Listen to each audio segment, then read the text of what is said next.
विद्वानों का कहना है कि विशाल बरगद के पेड़ के नीचे कभी भी दूसरा पेड़ नहीं पनपता है।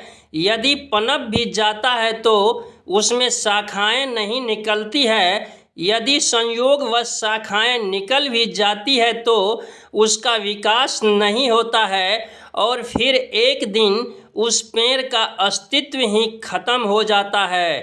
कहने का तात्पर्य यह है कि मिस्टर एस मुफारे सर ने इंटरनेट के दुनिया के विशाल बरगद के पेड़ के नीचे ऑनपेसिव नामक बरगद का पेड़ पनपाने की कोशिश किया, जो पनपा जरूर, जिसकी शाखाएं निकली जरूर, लेकिन शायद आज के डेट में वह मुरझा चुका है। यह सब कैसे हुआ? मिस्टर एस मुफारे सर के किन गलतियों की वजह से ऑनपेसिव धरातल पर नहीं आ सका और हम फाउंडर्स जीत के करीब पहुंचकर भी हार गए, हमारे सपने टूट गए। आज मैं इसी टॉपिक पर चंद बातें करने वाला हूं, इसलिए यह वीडियो आपके लिए कुछ खास और इन्फॉर्मेटिव होने वाला है। आप वीडियो को बीच में स्किप नहीं करेंगे और लास्ट तक बने रहेंगे। नमस्कार दोस्तों, मैं राइटर विजय अपने यूट्यूब मंच से आपका हार्दिक स्वागत करता हूं।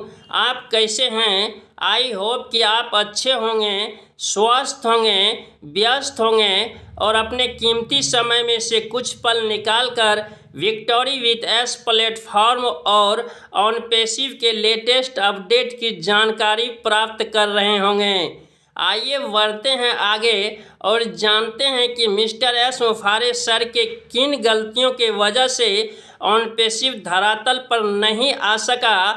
तो इन गलतियों में से कुछ मुख्य गलतियां ये हो सकती है। सबसे पहला गलती, ऑनपेसिव में दुनिया भर के अलग अलग देशों से 14 लाख प्लस लोगों को फाउंडर्स बनाया गया और फिर उसके एवज में $97 लिया गया।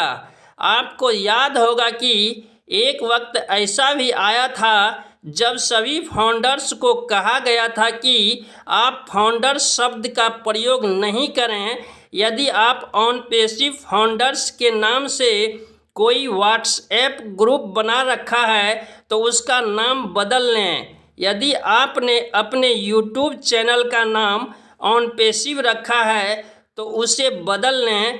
आप ऑनपेसिव के लोगों का प्रयोग नहीं करें, क्योंकि उस वक्त मिस्टर एस मुफारे सर से न्यायपालिका ने पूछा था कि आपने ऑनपेसिव में 14 लाख प्लस लोगों को फाउंडर्स कैसे बना दिया। मिस्टर एस सर के असफलता का दूसरा कारण यह हो सकता है कि ऑनपेसिव के फाउंडर्स का केवाईसी नहीं होना और पेमेंट करने वाले का कंपनी में कोई रिकॉर्ड नहीं होना। आप जानते हैं कि ऑनपेसिव में रजिस्ट्रेशन करने के लिए आपको अपना नाम, अपना मोबाइल नंबर और एक ईमेल पता होना जरूरी था और पेमेंट करने के लिए आप क्रिप्टो और डेबिट कार्ड से कर सकते थे, जो कि एक गलत प्रक्रिया थी। इस तरह कंपनी में पेमेंट करने वाले का कोई रिकॉर्ड नहीं होता था, क्योंकि उन्होंने अपना केवाईसी प्रोसेस कंप्लीट नहीं किया था। किसने पेमेंट किया, क्यों पेमेंट किया, इसकी जानकारी कंपनी के पास नहीं होती थी, जो कि एक गलत प्रक्रिया थी। जबकि कंपनी के पास पेमेंट करने वाले का, अर्थात लेन देन करने वाले का पूरा रिकॉर्ड होना चाहिए था। उसकी असफलता का तीसरा कारण यह हो सकता है कि ऑनपेसिव के फाउंडर्स को उसका बोनस कमीशन नहीं देना। आप जानते हैं कि वो कनेक्ट का सब्सक्रिप्शन पैकेज लेने के बाद कंपनी के प्लान स्ट्रक्चर के मुताबिक जो कमीशन बनता था वह उसे समय पर नहीं देना। हालांकि कुछ लोगों को थोड़ा थोड़ा कमीशन मिला था। अब हम असफलता के चौथे कारण के बारे में जानते हैं। तो चौथा कारण यह हो सकता है कि खुद का मर्चेंट का नहीं होना। आपको यह भी पता है कि ऑनपेसिव कंपनी के पास खुद का मर्चेंट नहीं था और उसने जिस मर्चेंट को हायर किया था उसने कंपनी के पैसे को रोक लिया था।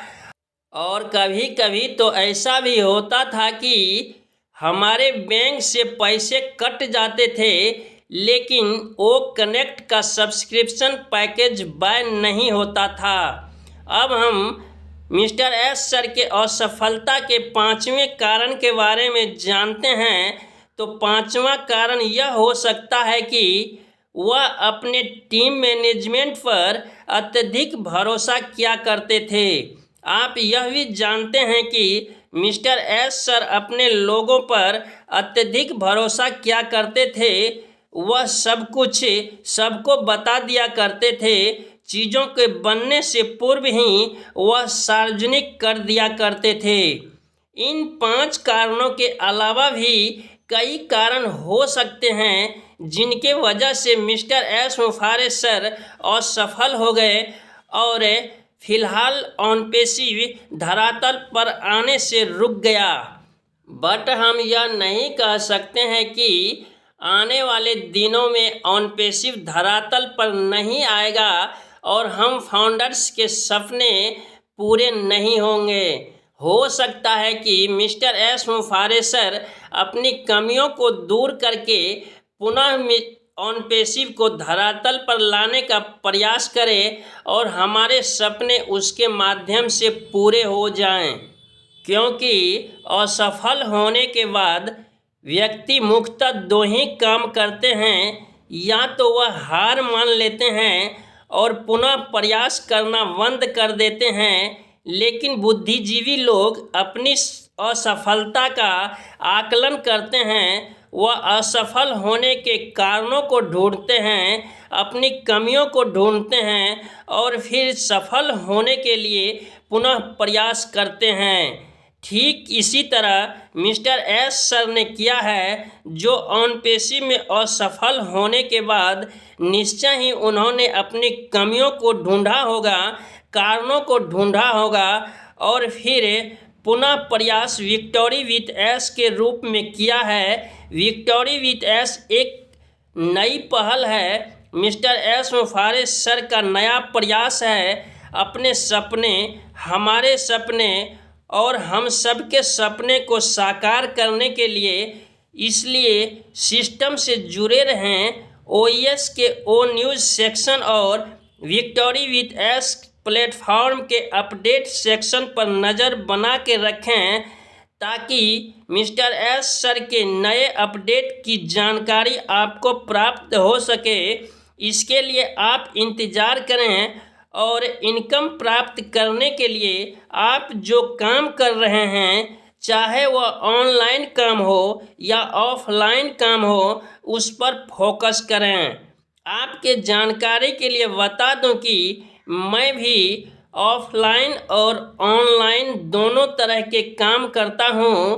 तो ऑनलाइन की यदि मैं बात करूं तो आपको यह पता होगा कि मैं अपने कई वीडियो में यूजमी सोशल सेविंग ऐप प्लेटफॉर्म के बारे में बात कर चुका हूं कि यह एक लीगल प्लेटफॉर्म है, ट्रस्टेड प्लेटफॉर्म है, स्वदेशी प्लेटफॉर्म है, इंडियन गवर्नमेंट के रूल को फॉलो करता है और आरबीआई के गाइडलाइन अनुसार काम करता है। मैं इस प्लेटफॉर्म पर काम कर रहा हूं। यदि आप भी इस प्लेटफॉर्म पर आना चाहते हैं, हमारे साथ मिलकर काम करना चाहते हैं, तो इस वीडियो के डिस्क्रिप्शन बॉक्स में मेरा रेफरल लिंक और रेफरल कोड है। उसके माध्यम से आप अपना रजिस्ट्रेशन प्रोसेस कंप्लीट कर सकते हैं और इस प्लेटफॉर्म पर आकर पूरी जानकारी प्राप्त करके काम कर सकते हैं, एक अच्छी अर्निंग प्राप्त कर सकते हैं।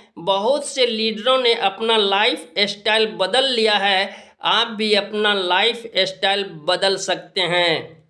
आशा है यह जानकारी आपको अच्छी लगी होगी। यदि अच्छी लगी है तो इस वीडियो को लाइक कर दें, एक प्यारा सा कमेंट्स कर दें और अपने दोस्तों में शेयर करना नहीं भूलें। यदि आप अभी तक हमारे चैनल को सब्सक्राइब नहीं किए हैं तो आपसे छोटा सा रिक्वेस्ट है कि प्लीज़ आप हमारे चैनल को सब्सक्राइब कर लें और बेल आइकन के बटन को रिफ्रेश कर दें। इस वीडियो में बस इतना ही। बहुत जल्द मिलते हैं नेक्स्ट वीडियो में न्यू जानकारी के साथ।